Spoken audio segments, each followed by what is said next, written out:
शाहनवाज साहब, वो आपकी पार्टी का उसूल होगा। भारत में जमहूरियत जिंदा है। अगर नरेंद्र मोदी का रवैया आप लोगों से डिक्टेटोरियल है, वो तो हमको मंजूर नहीं है। बहैसियत सिटीजन के हम पूछते रहेंगे।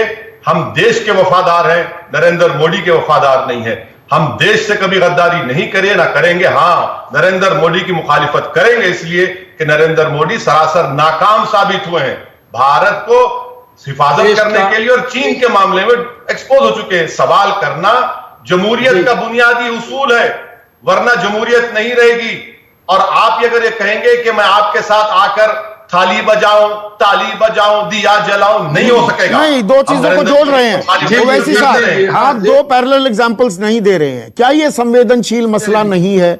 चीन के साथ, एक मिनट शाहनवाज भाई, व्यापारिक रिश्ते भी हैं हमारे, बहुत सारा माल, हम कितना भी सड़कों पर जाकर प्रदर्शन कर लें, बहुत कुछ चीन की घुसपैठ हमारे आर्थिक जीवन में हो गई है। यह संवेदनशील मसला है, सैन्य कूटनीतिक स्तर पर बातचीत हो रही है, तो वक्त देने को तैयार क्यों नहीं है आप लोग? सर एक मिनट, मुझे शाहनवाज साहब से पूछना है, क्या हम चीन के तमाम प्रोडक्ट का बायकॉट कर दें? अगर हम, आप बोलिए खुलकर कहिए, हम बायकॉट करेंगे। अगर बायकॉट करेंगे तो बताइए 3 बिलियन का जो मेडिसिन बनते एपीआई वो चीन से आता है, आप बंद करेंगे? अगर आप बायकॉट की बात करते हैं, आपके लोग निकलकर चीन के प्रोडक्ट्स जलाते हैं शाहनवाज साहब, तो पीएम केयर्स फंड में, तो कर दीजिए।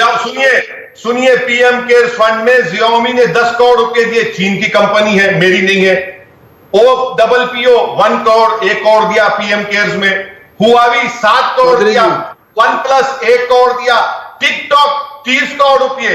और आप कह रहे हैं कि चीन का बायकॉट करना चाहिए। शाहनवाज साहब, आपका चीन से हम 17 बिलियन डॉलर्स का एक्सपोर्ट करते हैं, इंपोर्ट हम करते हैं 65 बिलियन डॉलर्स का। बंद करिए ना, कौन है बंद करते हैं? ठीक है, मैं आपको बताना चाह रहा हूं कि जब हमारे 20 जवान शहीद होने के बाद मोदी सरकार ने कहा कि अब हमने अपनी सेना को पूरे इख्तियारात दे दिए।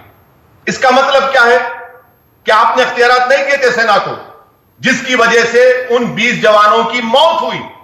उन मौत की जिम्मेदार ये मोदी सरकार है। और मैं फिर से कह रहा हूं शाहनवाज साहब, आप पढ़ के नहीं आए।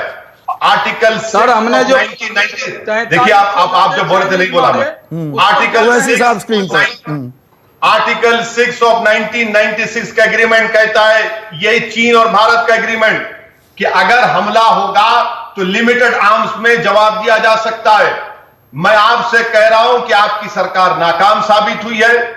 मैं देश का वफादार था और रहूंगा। ओवैसी साहब, मैंने सवाल कुछ पूछा, आप जवाब कुछ और दे रहे हैं। मेरा सवाल ये था, आपसी राजनीतिक जंग से चीन पर हम कॉस्ट इंपोज कर पाएंगे क्या? यहां राजनीतिक तू मैं जूतम पैजार हो रहा है। जवाब सबक हमें सिखाना है चीन को। हम आपस में सबक सिखा रहे हैं। देखिए सर, यह मामला ऐसा है कि अगर इनसे सच्चाई को पूछा जाए तो बीजेपी कहती है कि झूठ पर यकीन करो और सच्चाई की तहकीक करो। हम ये नहीं चाहते। सैटेलाइट के इमेजेस ना न्यूज 24 के हैं, ना ओवैसी के, ना शाहनवाज के हैं। सैटेलाइट के इमेजेस बता रहे हैं। ये लोग यकीन नहीं करना चाह रहे और देश की जनता को झूठ कह रहे हैं। जब अगर नहीं घुसे तो फिर हमारे जवान कैसे मारे गए, और अगर घुसे तो फिर, अगर नहीं, वहां पर नहीं है तो फिर सैटेलाइट इमेजेस ये क्यों बता रहे हैं? रहा सवाल के चीन का बायकॉट करने का, चलिए भारत सरकार एक डिसीजन ले ले। मैं आपसे कह रहा हूं कि आज पहली मर्तबा आज भारत और चीन जंग के करीब पहुंच चुके हैं। ऐसे हालात वहां पर पैदा हो चुके हैं। आप समझ नहीं रहे कि ले से 100 किलोमीटर पर पीओके में चीन के एयरफोर्स वहां पर लैंड कर चुकी है। हम ये कह रहे हैं कि सरकार को होश की आंख ले।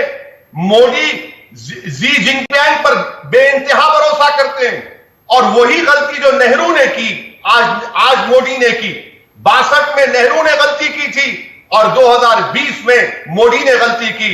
ये मोदी की सियासी जिंदगी का अब मैं एक अहम सवाल, अब मैं अंतिम चरण में